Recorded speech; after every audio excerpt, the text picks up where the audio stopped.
Ada tiga hal yang sangat dinilai penting. Satu, kesehatan. Jadi betapa banyak di Quran, bahkan saat sakit pun itu ada ayat khusus yang membimbing kita itu mempercepat lahirnya imunitas sehingga mendapatkan kesehatan lebih cepat. Ya, itu misal di Quran surah ke-26 ayat ke-80. Ini boleh kita amalkan karena itu ijazahnya langsung dari Al-Quran. Ini bahasanya Nabi Ibrahim alaihissalam. Tapi kalau sakit-sakit agak ringan ya. Misal batuk, misalnya kan, serak, suara nggak keluar, atau pegal-pegal, atau sakit yang agak belum bisa ke rumah sakit, tapi masih bisa kita optimalkan, itu sambil dipegang yang kurang sehatnya, lalu dikatakan begini, wa idza maridtu fahuwa yashfin. Teman-teman boleh catatkan itu di Quran surah 26 Asy-Syu'ara di ayat ke-80. Wa idza maridtu fahuwa yashfin.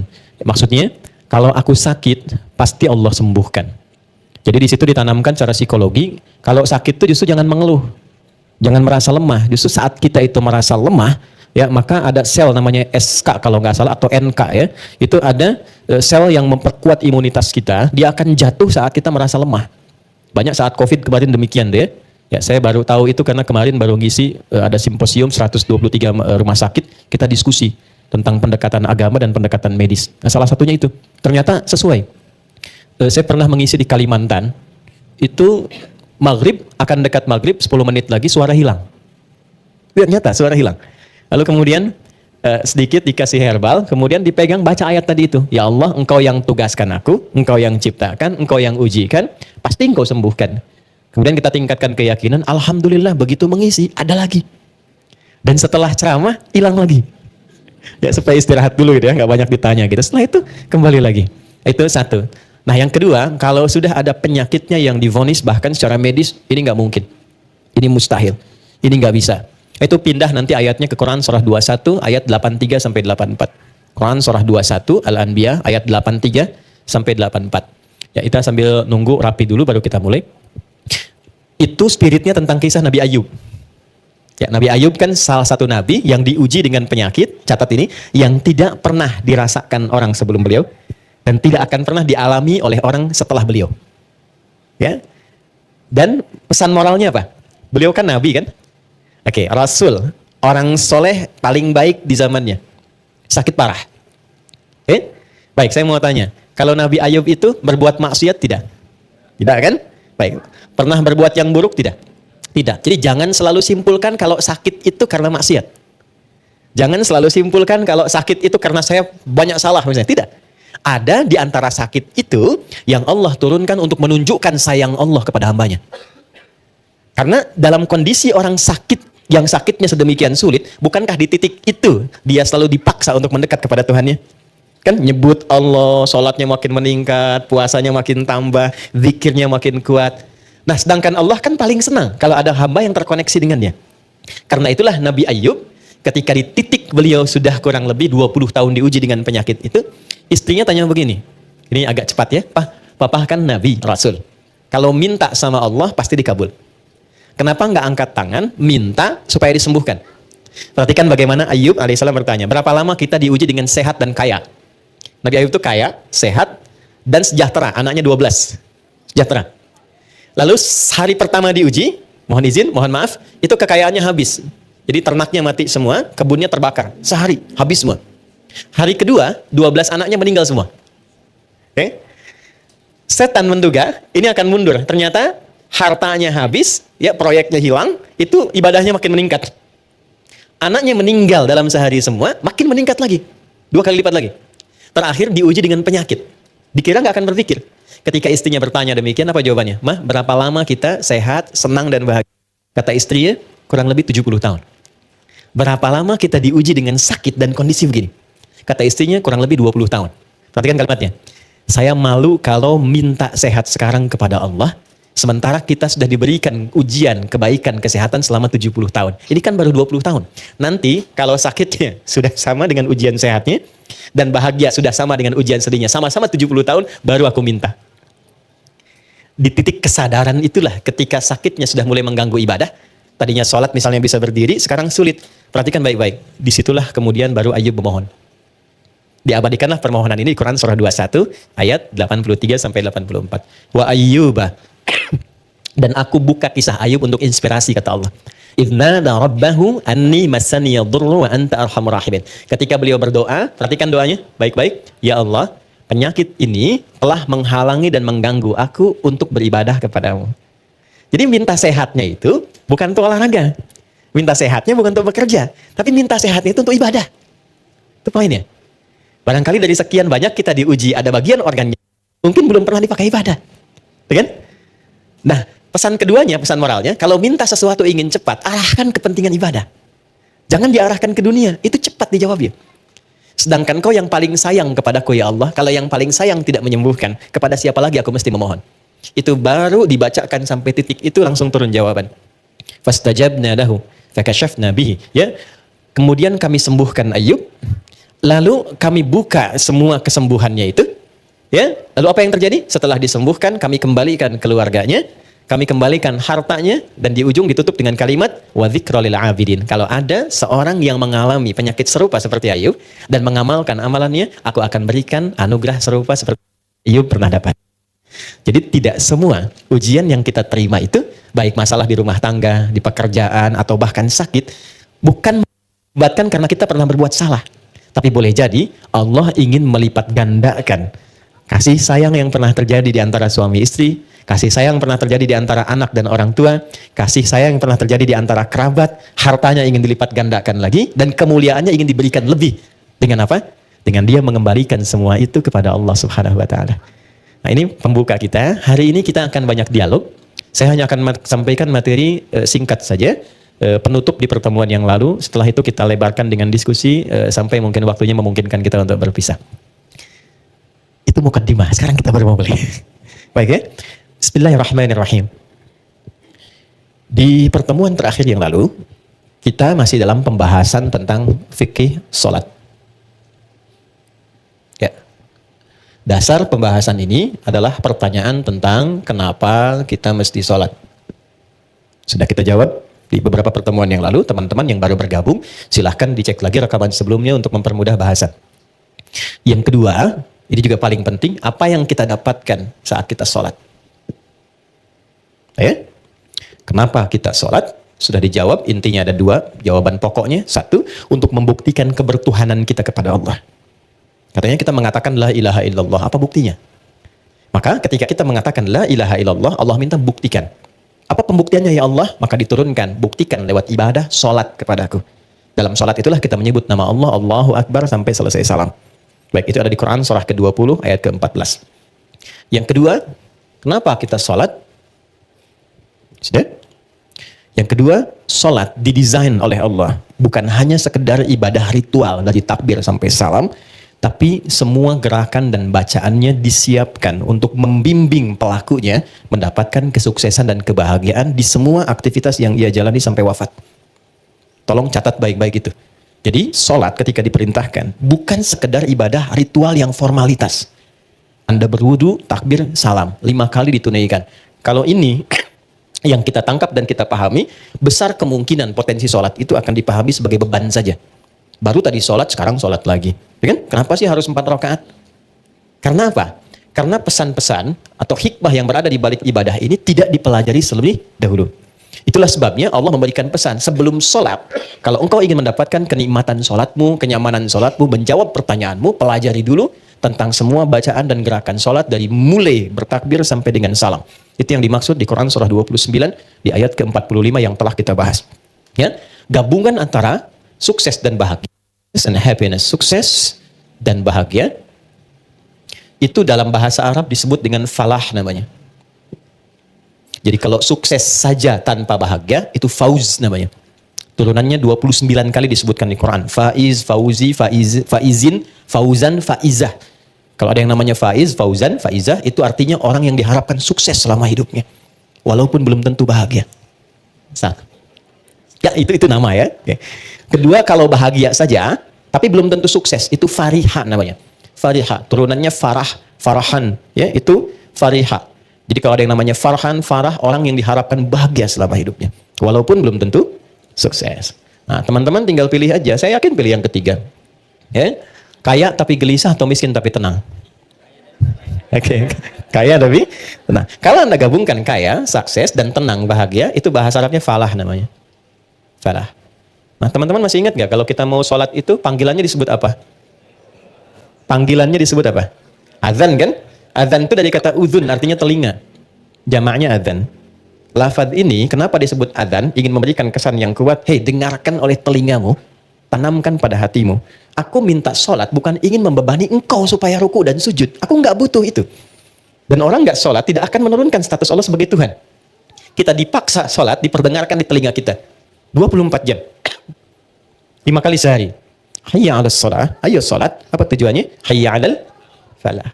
Jadi kalau teman-teman dengar adzan, kalimat hayya 'alas shalah, ayo sholat, dan Anda tanya kenapa saya mesti sholat, itu langsung dijawab oleh Allah lewat suara muadzin itu.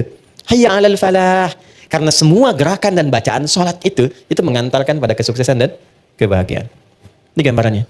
Nah, ketika kita ingin meraih itu, tidak lantas sholat langsung dapat. Tidak. Kita mesti belajar dulu. Kenapa saya mesti wudhu? Kenapa ngadep kiblat? Apa maknanya itu semua? Kenapa ngangkat tangan begini? Kenapa tangannya begini? Kenapa sedekap begini? Ya kan? Itu semua ada maknanya. Karena itulah orang yang diajari oleh Nabi pertama kali ketika awal-awal dalam risalah Islam. Dengan sholat, bukan zakat, bukan puasa, bukan haji, bukan umrah, tapi sholat. Itu yang merubah hidup mereka dari jahiliyah menjadi sukses dan bahagia di setiap eranya. Khairul ummah. Dengan turunnya Quran surah 3 ayat 110. Nah, pembahasan tentang sholat, kita akan bahas dari sisi bacaannya. Kedua, caranya. Ketiga, hikmahnya. 3 pokok ini.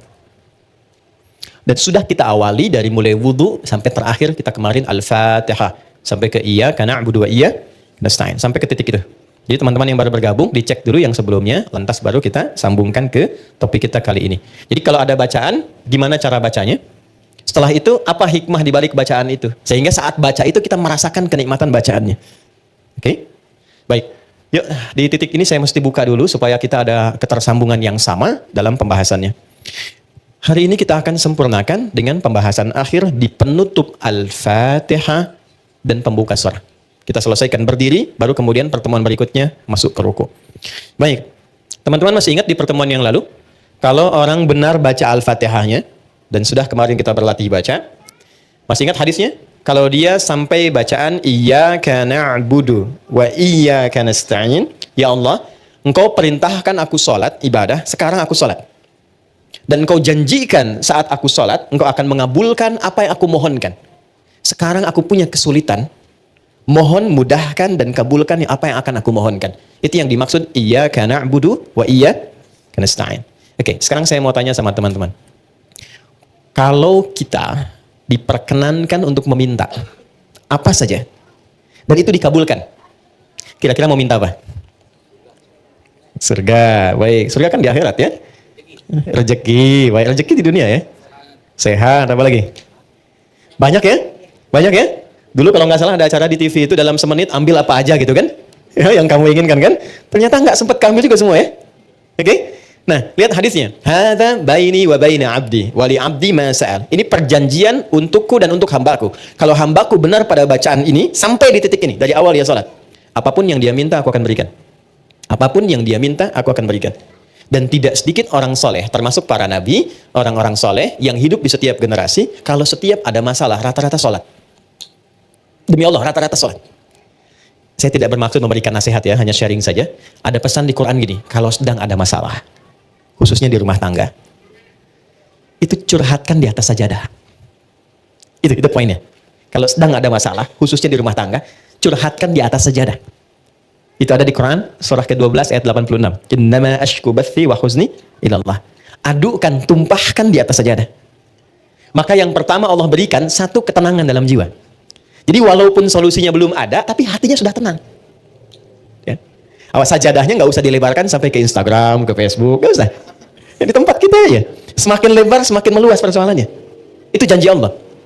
Yang kedua, ketika kita tumpahkan, ketenangan diberikan. Nah, ketenangan inilah langkah awal yang memberikan kejernihan dalam berpikir, sehingga kita mudah melangkah untuk menyelesaikan persoalan. Ketika jernih itulah baru Allah kirimkan solusi. Ya. Nah, sifat kita melakukan itu disebut dengan takwa namanya. Dan kalimat takwa pertama di Quran itu disandingkan dengan sholat. Takwa itu disebutkan 240 kali dalam Quran. Pertama kali disebutkan, disandingkan dengan sholat. Quran surah 2, ayat 2-3. Dzalikal kitabu la raiba fihi hudal lil. Siapa muttaqin orang takwa di situ? Ayat 3-nya. Alladzina yu'minuna bil ghaibi wa yuqimunas. Nah, takwa disebutkan 240 kali dalam Al-Qur'an. Amalan pertamanya salat, dan 240 ini dibagi 3 segmen. Ada segmen ritual seperti salat ini. Ada segmen sosial seperti berbagi dengan sesama, Ali Imran ayat 133. Ada segmen rumah tangga. Dan ini segmen rumah tangga ditempatkannya di persoalan tertinggi di rumah tangga yang mengantarkan pada puncaknya, yaitu perselisihan yang menghadirkan misalnya perpisahan, disebut dengan tolak. Ini ditempatkan di Quran surah 65, surahnya surah At-Tolak, ayatnya persis sama dengan ini 2-3. Coba lihat. Ini bukan dimirip-miripin ya, saya nggak punya TikTok deh yang sekali ketik langsung tok jadi gitu ya. Enggak. Ini ada ilmu tentang keserasian ayat-ayat dan nomor-nomor dalam Quran. Ditempatkannya di sini. Wa may yattaqillaha yaj'al lahu makhraja. Siapa yang mampu meningkatkan takwanya kepada Allah dalam konteks ini, yuk salat. Yaj'al lahu makhraja. Dia punya masalah apapun, aku bimbing untuk menyelesaikannya. Dan hidupnya bukan nggak punya masalah. Sebelum dihadapi, Allah sudah kecilkan sehingga tak terasa bahwa itu persoalan. Itu poin. Ya. Betapa banyak solusi yang ringan, tapi jarang dilakukan. Kita memilih berdebat dengan pengetahuan, dengan kekayaan, dengan macam-macam. Sehingga nggak selesai-selesai. Padahal solusinya simpel. Baik ya? Satu ini. Nah sekarang, ada yang lebih dahsyat lagi. Begitu selesai benar, baru sampai iyyaka na'budu wa iyyaka nasta'in. Sedang punya masalah apa? Mau minta apa? Ada keperluan apa? Mohonkan. Karena rata-rata bingung mau minta apa, Allah ajarkan satu kalimat yang saat diberikan semua yang kita harapkan dapat. Apa kalimatnya? Oke, setelah iyyaka na'budu wa iyyaka nasta'in, kita baca apa? Ihdinas siratal mustaqim. Itu bukan kalimat biasa, ada rahasia di dalamnya, ada hikmah. Ya, saya tulis dulu ya. Sini aja. Ihdinas siratal mustaqim.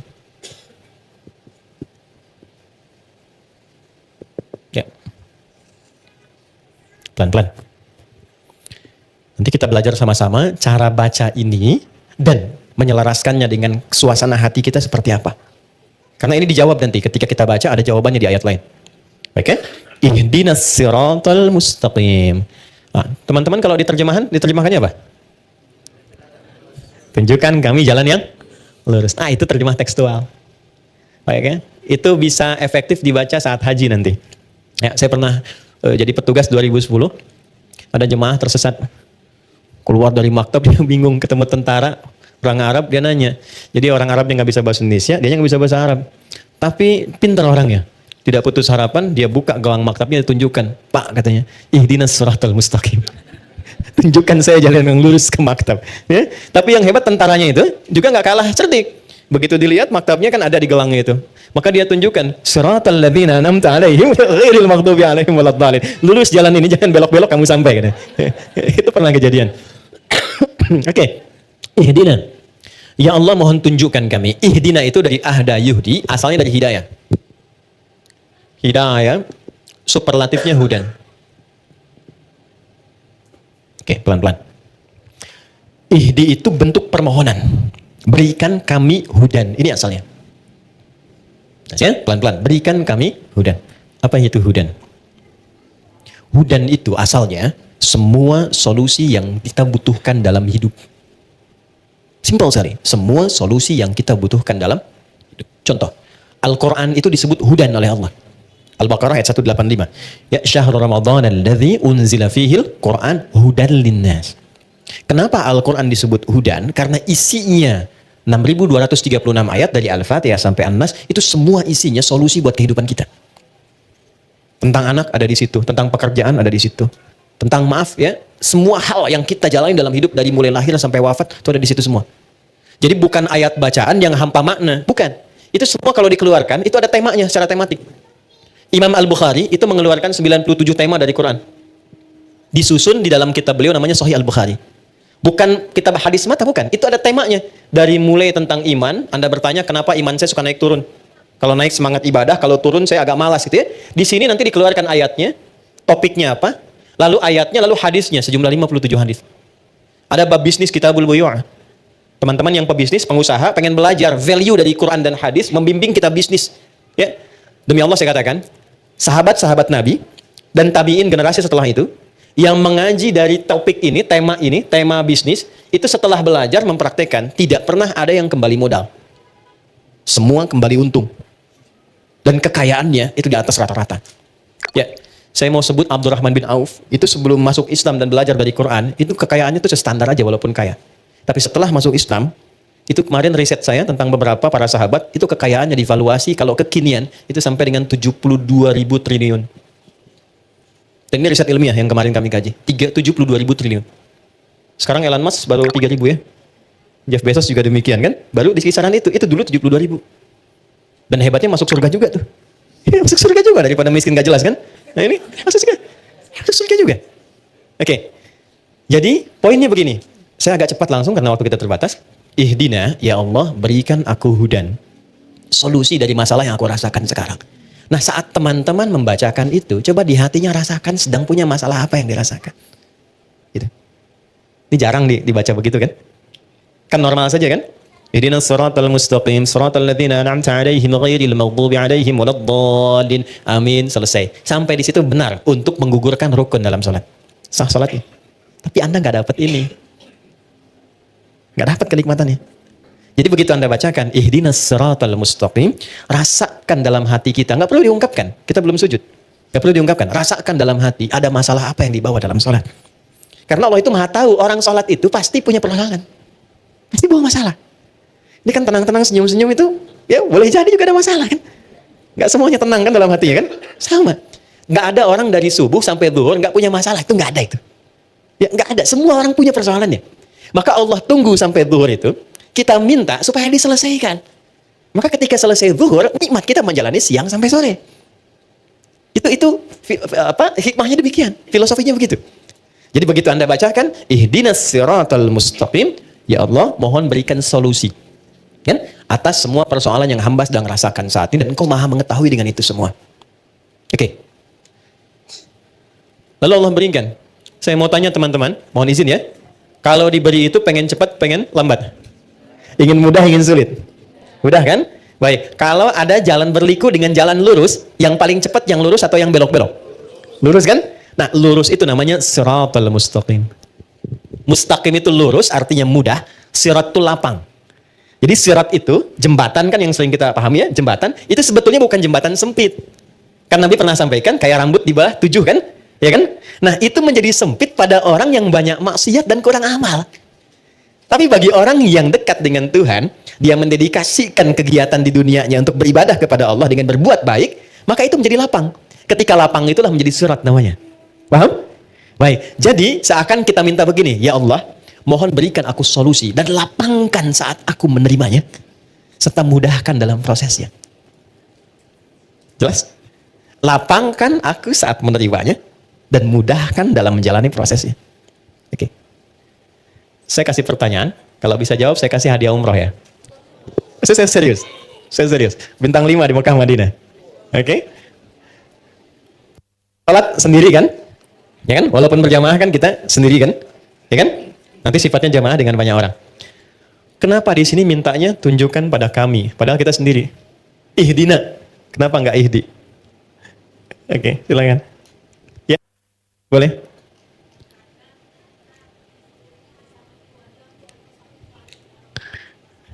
Bagus, bagus jawabannya. Sampai Cengkareng tuh. Oke, ada yang lain? Silakan.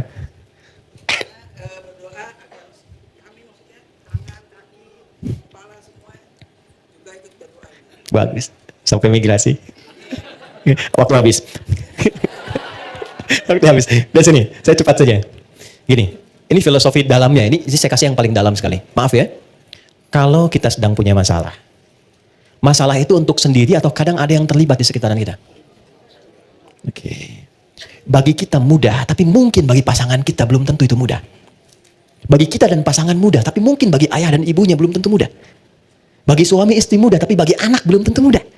Kenapa kita sertakan dina di sini, ihdina, untuk memberikan kesan bahwa ya Allah, berikan solusi atas masalah yang sedang hamba jalani, mudahkan prosesnya dan lapangkan untuk semua yang mengalami itu. Kalau suamiku di dalamnya, lapangkan hati suamiku pula. Kalau ada tetanggaku di dalamnya, lapangkan tetanggaku. Kalau ada ibuku di dalamnya, lapangkan hati ibuku. Itu dalam banget. Itulah sebabnya kenapa menggunakan na, tidak menggunakan bentuk tunggal secara personal. Jadi, ketika kita menunaikan sholat, di situ Allah ingin menyelesaikan persoalan, masalah yang kita alami setuntas-tuntasnya, bukan 1-2 tahapan kehidupan. Jelas? Oke, tiketnya masih saya pegang ya. 1. Jelas ya? Paham ya? Baik, maka jangan sungkan untuk mengungkapkan itu dalam sholat, tapi di hati kita, karena nggak boleh dilafadzkan. Jelas ya? Ihdinas siratal mustaqim. Cepat, karena Allah Maha tahu. Kita tinggal hadirkan saja suasana itu. Minta. Nah, sekarang Allah kasih mudah, kasih cepat, tapi caranya nggak enak. Mau nggak? Oke? Kasih mudah, kasih cepat, tapi caranya nggak enak. Anda melamar pekerjaan, langsung dikabulkan, cepat diterima. Tapi begitu datang, Anda dimaki-maki dulu. Hah? Lain kali nanti kalau ke sini, pas kerja, kamu pintar, tapi pakaian kamu nggak layak. Besok kamu ganti kayak gini. Ini perusahaan begini. Nggak cocok nanti kalau kamu pakaian begini. Tapi kamu diterima. Yang kedua, bagus, kamu prestasinya bagus, baik, nanti silahkan besok mulai bekerja, datang sebaik-baiknya, pakaiannya disesuaikan, nanti kita sudah berikan ketentuan dress code-nya. Enak yang pertama, yang kedua. Yang kedua, sesuatu yang melahirkan ketenangan, kenyamanan, kenikmatan, itu bahasa Arabnya, an-na'ama yun'imu. Nikmat sifatnya. Kalau kita minta kepada objek yang ada selain kita, atau di depan kita, atau yang nggak ada tapi kita minta, gunakan tak setelah an'ama menjadi an'amta. Maka setelah itu kita meminta, ya Allah, saya nggak pengen dapat yang cepat, mudah, lapang, tapi misalnya nggak ada kenikmatan di dalamnya. Maka diteruskan ayatnya, siratal ladzina an'amta alaihim ghairil maghdubi alaihim walau. Ya, jangan sampai di situ ada, mohon maaf ya Allah, ya kita minta misalnya, ya Allah, jangan sampai solusi itu datang diberikan, tapi muncul juga rasa-rasa yang tidak mengenakan, mengarahkan kepada hal-hal yang tidak menyenangkan. Ya, walaupun ada tafsir lain, maghdub di situ, kalangan yang dilaknat, dhalin yang tersesat. Karena sudah diberikan kenikmatan, tapi tetap dia jauh dari Allah Subhanahu wa Ta'ala. Itu makna jauhnya. Jelas? Halo? Jelas? Oke, setelah jelas, pertanyaan saya yang terakhir. Oke, dapat hadiah. Siapa orang-orang yang dimaksud di sini? Pada orang-orang yang telah engkau beri nikmat kepada mereka. Itu siapa? Para nabi. Apa lagi? Apa lagi? Ya, orang bertakwa. Bagus, baik. Apa lagi? Oke, singkatnya Quran surah 4 ayat 69. Ada 4 golongan. Jadi kalau teman-teman, ini ajaran dari Quran, kalau ingin bahagia, ingin tenang, ingin nikmat, ikuti 4 golongan ini. Ikuti pola hidup mereka. Quran surah 4 ayat 69. Wa may yuti'illaha war rasulah fa ulaika ma'al ladzina an'ama Allahu 'alaihim. Oke, kalimatnya sama. Wa may yuti'illaha war rasulah. Siapa yang kehidupannya diikutkan pada petunjuk Allah dan Rasul. Dari bangun tidur sampai tidur lagi. Misal, saya mau bangun tidur, saya ikutin bagaimana Nabi bangun. Ya, itu contohnya ada pada doa nanti. Ya, doa itu bukan sekedar bacaan, di situ ada penuntun aktivitas di setiap doa itu. Ya. Oke. Siapa yang pola hidupnya mengikutkan pada tuntunan Allah dan Rasul? Perhatikan, faulaika ma'al ladzina an'ama Allahu 'alaihim. Maka mereka itu aku jamin akan disatukan dengan 4 kalangan yang selama hidupnya selalu dijamin kenikmatan oleh Allah. 4 kalangan. 1, minan nabiyyin, para nabi. 2, siddiqin, orang-orang yang membenarkan Quran dan mengamalkannya. Misal, kata Quran, berjilbablah perempuan. Maka dia membenarkan ayatnya dan mengamalkannya. Itu siddiq namanya. Jelas? Laki-laki misalnya, bangunlah tahajud walaupun sunnah. Anda benarkan ayatnya, Anda amalkan itu disebut siddiq. Yakin sepenuhnya dengan mengamalkannya. Kenapa Abu Bakar disebut siddiq? Karena beliau paling yakin apapun yang Nabi sampaikan, itu seketika diyakini, walaupun bagi sementara orang itu belum mampu ya dipahami dengan logikanya. Karena itu disebut dengan Abu Bakar as-Siddiq. Oke, 3. Ini siddiq. 3, syuhada. Orang yang wafat, yang saat hidupnya sering mendedikasikan kegiatannya untuk ibadah. Maaf ya, jangan hanya dipahami berperang misalnya secara militer, tidak. Anda bekerja niatkan karena Allah. Di rumah tangga niatkan karena Allah. Posisikan istri sebagai titipan Allah. Istri suami sebagai titipan Allah. Menyayanginya karena Allah. Posisikan anak sebagai titipan Allah. Saya tanya teman-teman nih, antum cintai istri itu karena Allah atau karena sayang? Berat sekali jawabnya ya. Oke. Anda cintai anak itu karena Allah atau karena sayang? Oke, kalau karena Allah itu ada 2 cirinya. 1, dia akan memastikan yang dicintainya itu selalu berada dalam hukum-hukum Allah. Oke? Jangan dibayangkan terlalu ekstrim, tidak. Ya, misalnya apa? Salat, diajak salat, diingatkan ngaji misalnya. Didekatkan pada yang baik-baik, istri pesan ke suami cari yang halal ya. Jangan pernah datangkan yang haram misalnya. Itu sudah cukup menjadikan Anda berjuang hidup untuk menaati Allah. Kalau wafat, itu disebut wafatnya fi sabilillah, orang yang disebut syahid, zamannya syuhada. Jadi ada 3 jenis syuhada itu. Syuhada yang wafat saat ada dinas militer, ya, itu langsung syahidnya dunia akhirat. Ada syahidnya seperti tadi saya sampaikan. Merawat anak karena Allah, ibunya meninggal, syahid, syahidnya syahid akhirat. Dimakamkan seperti biasa tapi statusnya syahid. Itu kenikmatan surganya luar biasa. Kalau nggak percaya silakan lakukan dulu ya, nanti saat di ujung kematian itu ditampakkan hasilnya. Yang keempat, solihin, tingkat paling akhir.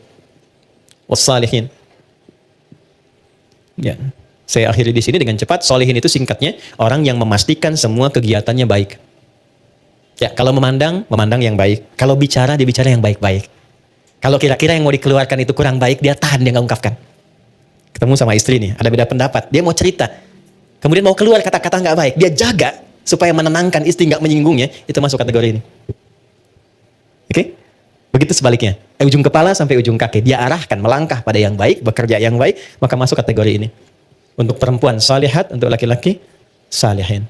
Ini poinnya. Jadi kalau ada orang-orang ingin hidup tenang, ingin nyaman, minimal ikuti pola hidup para nabi, nggak terjangkau yang ini, atau paling minimal jadilah orang baik yang tidak melukai orang lain atau bahkan diri sendiri.